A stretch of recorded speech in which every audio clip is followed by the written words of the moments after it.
and good morning. So, we're not on Rumble this morning.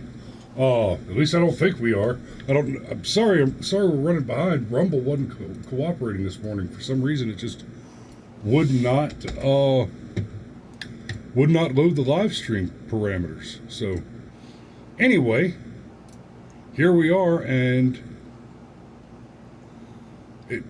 weirdest. I'm looking at it now. It looks like the video published. So I'm going to pop over there real quick and just say, I'm just going to pop over to Rumble real quick.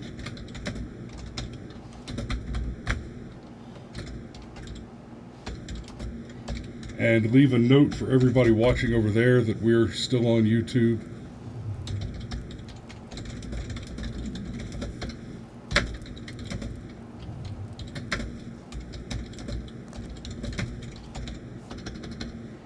I see Parks is joining us from Facebook this morning. And here we go. Hopefully those couple of dozen viewers over on Rumble will see the live chat note and pop over and join us here. So, how you doing, guys? Morning. Hope everybody made it through their 4th of July celebrations uninjured. We did some fireworks in our driveway. The championship Bulldogs had a hell of a presentation at the neighbor's house right down the street. I mean, 2 houses over. Came out with 10 and 10, so we're good to go. Had a good time. And today we're back to business as usual. I'm going to drink some coffee with you guys, and I'm going to go to houses I've never been to and meet people I've never met and shoot them with a camera, but for money. And I love that gig. So, what do I want to talk about this morning? Rod asks, was it a flat 20-ounce bottle of Coke? As it turns out, Rod, no.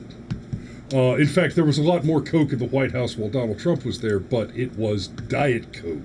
While turns out Hunter's Coke is classic original flavor, full sugar and all the trash. So it's interesting to watch the news try to spin this. You know, if there had been cocaine discovered in Washington D.C. while Trump was still in the office, it would have been Don Jr. on every headline. It was Don's. It was Don's. It was Junior. But of course, we get the cover up. Hunter Biden claims that cocaine in White House. What we know and what we don't. This is from Newsweek, right? And I'm going to show you some Newsweek and some scopes off the rip, and a little Ed Krasenstein, because here's what makes me chuckle. The White House was evacuated earlier this week after cocaine was discovered in the West Wing, leading to wild speculation as to who the drugs may have belonged to. Okay. I have to wonder, because we're also hearing that the white powder substance was tested and turned out to be cocaine.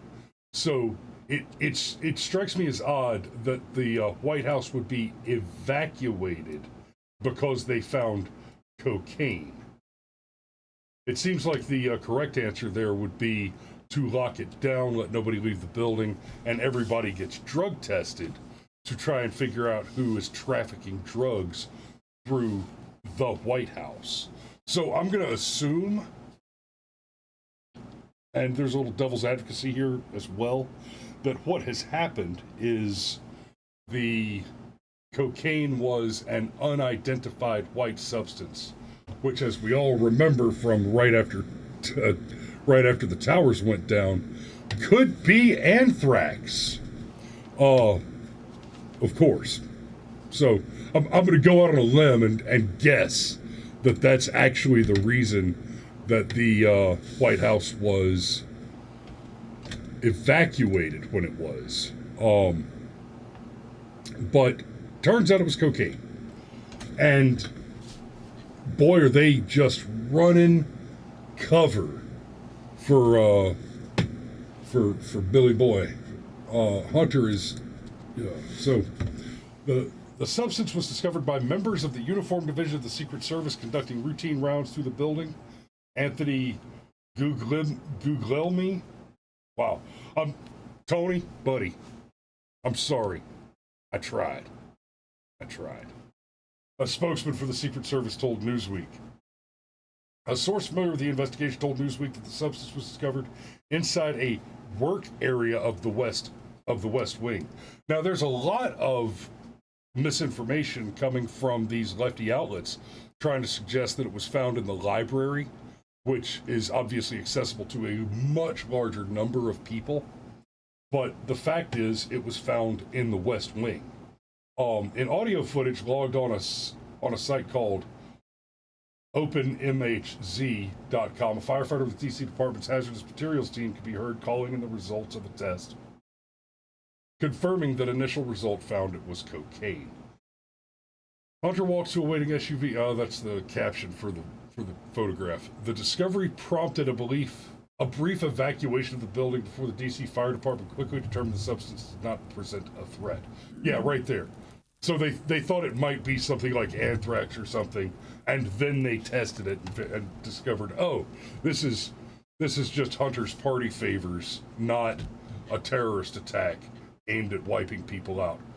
But so you got what we know, what we don't know, and then somewhat inevitably, the president's plans with his son, a recovering drug addict, led to rumors that Hunter was in some way connected to the discovery, despite the complete lack of any statement or evidence that this was the case. Okay, I want y'all to remember that. Remember that they said that. Right? I'm going to pop over here. Look out for unsubstantiated claims about cocaine at the White House. This is Snopes.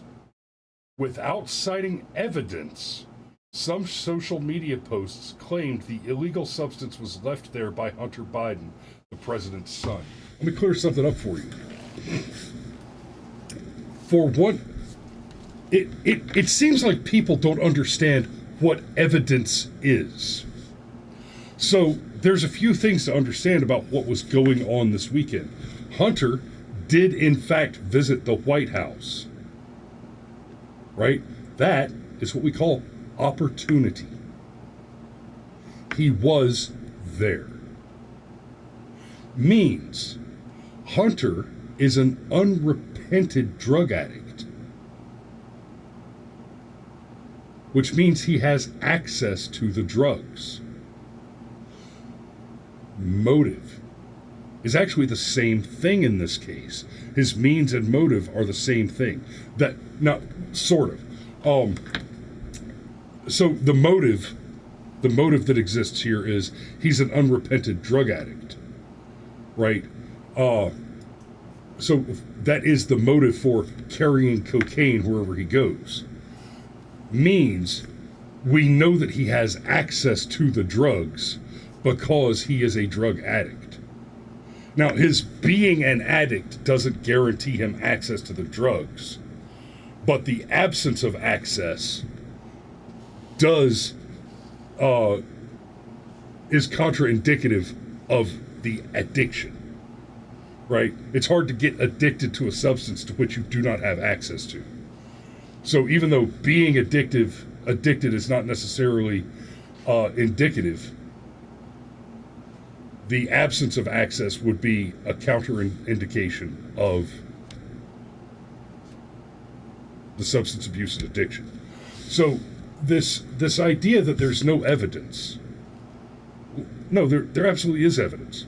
None of that guarantees, right? That does not guarantee that Hunter Biden left the cocaine in the White House. Alex points out, considering the hours they work, it doesn't surprise me at all. And that's fair. If you've never been in the military, if you've never worked in high pressure government work, I'm sorry, guys. I just realized that my microphone was way the hell over there. I hope I'm not suddenly blowing you out, pulling it back over here. But if you've never worked in high-pressure government stuff, then maybe you don't know, but it does come up. I didn't do a bunch of drugs while I was in the military. Y'all know me. I drink black coffee all the time. I drink black coffee and unflavored water. You'll rarely even see me drinking alcohol. I ain't got time for that. But at a minimum, while I was active duty, I was surrounded constantly by people sucking down energy drinks like no man's business. It would not surprise me to have found a little cocaine here and there. But quite beside the point, Hunter means motive. Yeah, Matt Parks points out rippets. Rippets are, whoo! Yeah, I had some rippets. Rippets are a highly effective, apparently legal, which blows my mind, energy drink that are real popular with military. They're small. It's bigger than a 5-hour energy, but much smaller than like a Monster. Yeah, if you need to march 10 miles and then kick down a house, rippets are how you get it done. For sure. But the thing with Hunter and the coke, the assumption that it's Hunter's coke, is it would be awfully a convenient coincidence if the day that Hunter visits the White House just happens to be the day that the infamously unrepentant drug addict with access to narcotics visits the White House. Someone else happened to misplace their cocaine where the infamous drug addict was. That's a whole lot of coincidence that just doesn't wash. So, no, it's fair to say that it might not be Hunter's cocaine, and we don't know that. We don't know that for sure. It is a bald-faced lie to say that without citing evidence, some social media posts claimed the illegal substance was left there by Hunter Biden. Alex says he was there. Yes, that's. Sorry, Alex, I didn't pull up the posts on that in particular, but yes, Hunter visited the White House over the weekend, and they actually made a pretty big deal about that. Hold on, let me see. Hunter visits.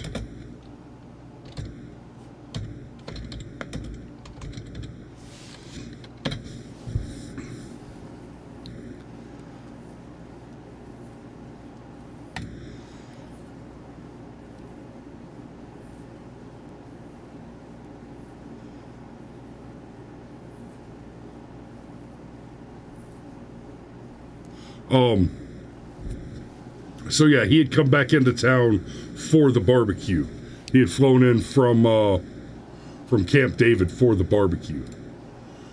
And so yes, he was there. He was there Friday and he came back on Tuesday.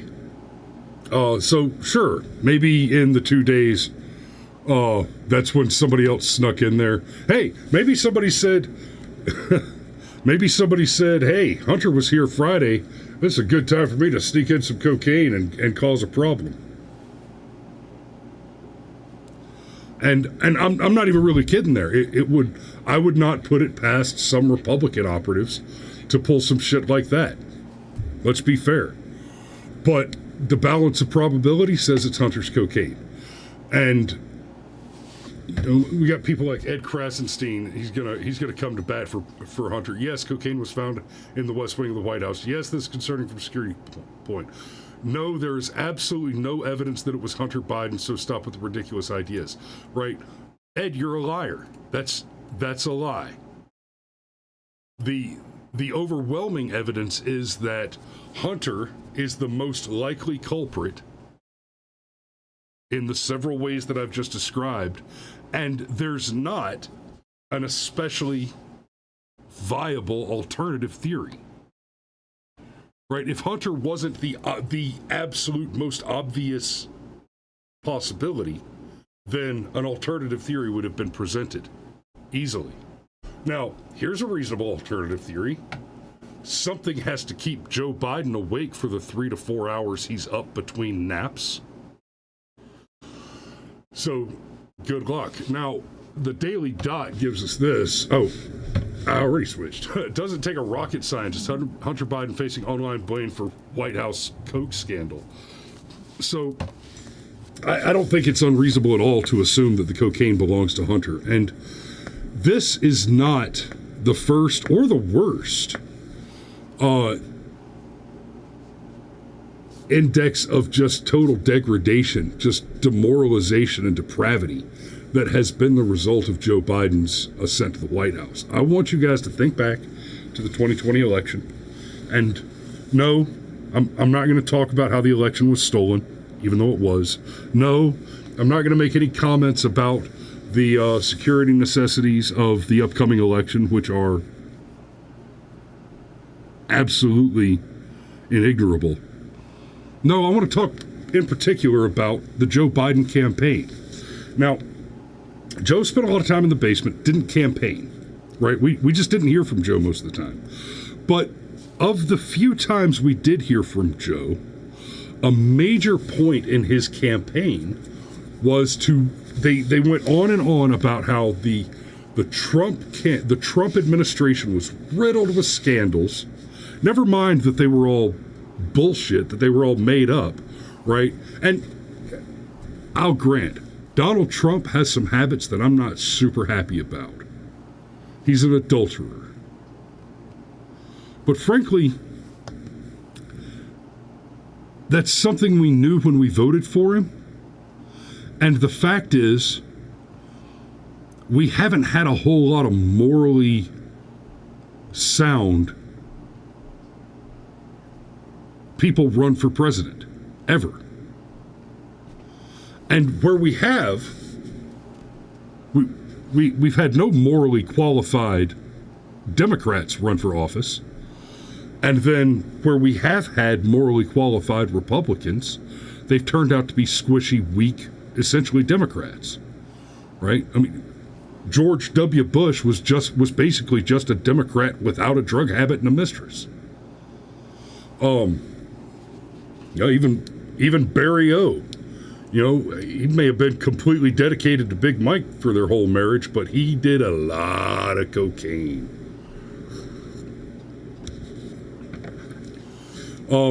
Alex says, I have no idea why anyone pays attention to the Krasensteins. They're criminals. The criminals, their opinions are of no value. I want to agree with you, Alex, but the fact is that there are people who do pay attention to the Krasensteins, and for that reason, the arguments that these criminals make affect and infect the cultural dialogue, and so it pays to be aware of that root. Just because the enemy is evil doesn't mean that you can afford to vitiate valuable, actionable intelligence available in fighting that evil. That's, it does pay to pay attention to the enemy. But anyway, like I was saying, so sure, Trump had some problems, but the campaign that the Bidens ran centered largely around the idea that the Trump administration was just the most scandal-ridden, insane administration ever. Now, we know Trump is a teetotaler. No drugs, no alcohol, doesn't smoke. Right? Teetotaler. Diet Coke totaler, but tomato. There have been some suggestions that maybe Don Jr. does some coke, but those are very thin as far as I can tell. Whereas Hunter, we've got photos and video of him doing extraordinary amounts of cocaine off of the posteriors of Ukrainian, Chinese, and other prostitutes, many of whom appear rather obviously to be well underage. I mean, Hunter is garbage. And this is all coming through a White House.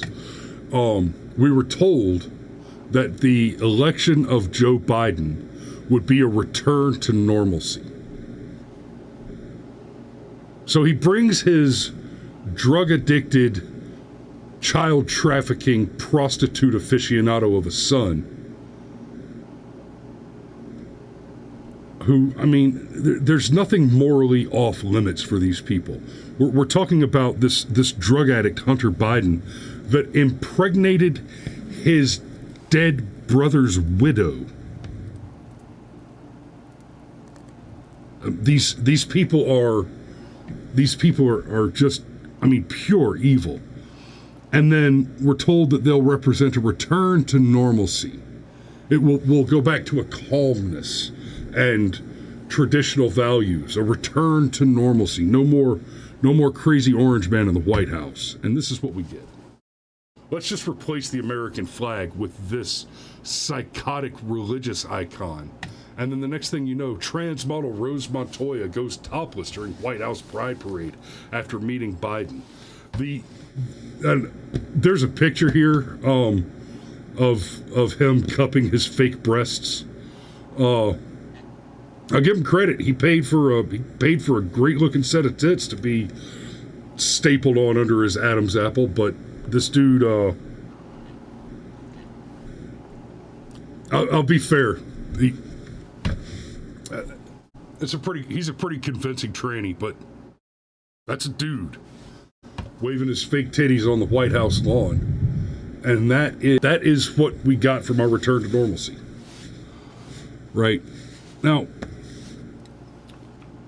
DeSantis just ran an ad the other day that attempted to lampoon Donald Trump over saying things like if Bruce Jenner wanted to take a crap at Trump Tower, Trump said, I don't care which bathroom he wants to use.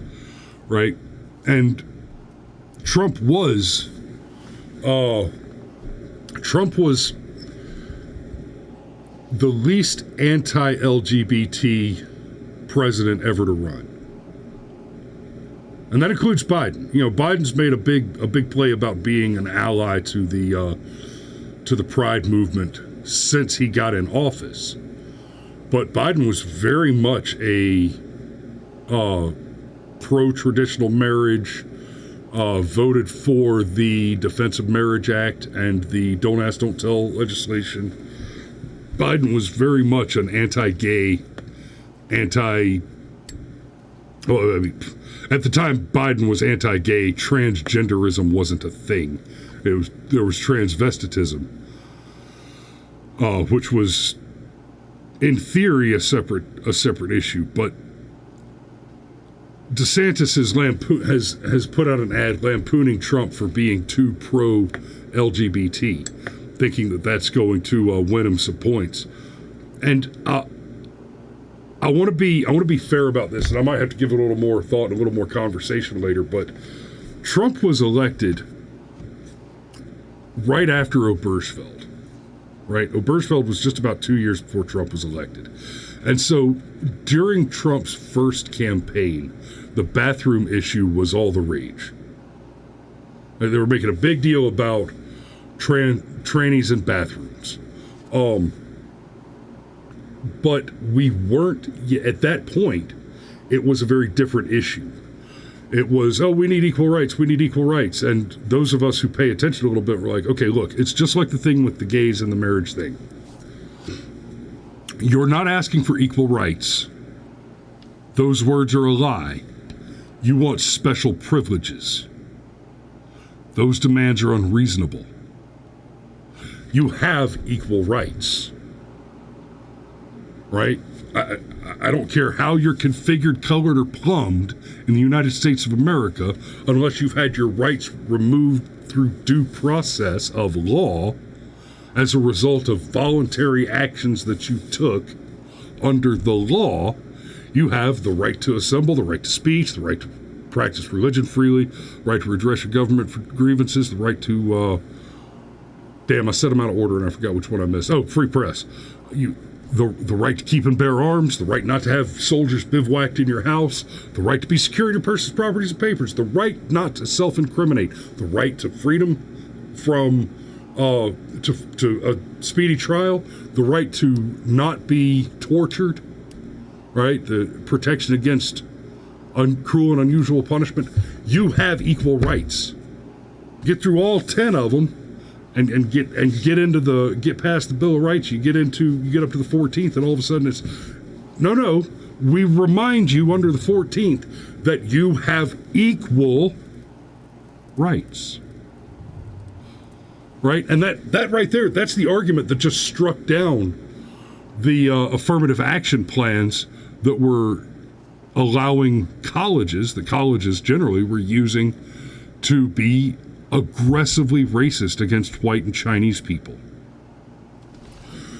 Is that you do, I don't care what color, creed, or plumbing you are, have equal rights in America.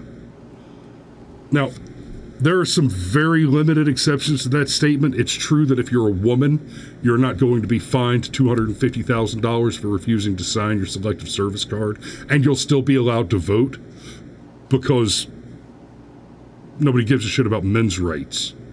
But in theory, under the law, you have equal rights in this country. And outside of basically the selective service issue, if you say differently, you're wrong, or more probably, lying. So, the return to normalcy that the Biden campaign promised us has seen record inflation, the destruction of the manufacturing industry, the destruction of the energy sector, America starting and funding a new, nearly World War level escalation in the Eastern European bloc, the surrender and return of Afghanistan to the Taliban, the introduction of, I shit you not, crack pipe vending machines in inner cities like New York. Fact check me. You may find that I'm wrong about New York. You will not find that the crack pipe vending machines are in error. Fact check me. And now, essentially, burlesque shows. Joe Biden has turned the White House into a titty bar.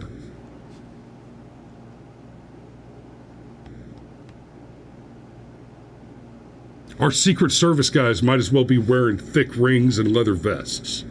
Joe Biden has turned the White House into a titty bar. Keep that in mind when we come around. Right? We're just over a year out from the next election. We're going to be hammering this old man because he is one of the worst figureheads that the deep state has ever used to represent its corrupt intentions. Y'all be safe out there. We love you, and we will see you tomorrow.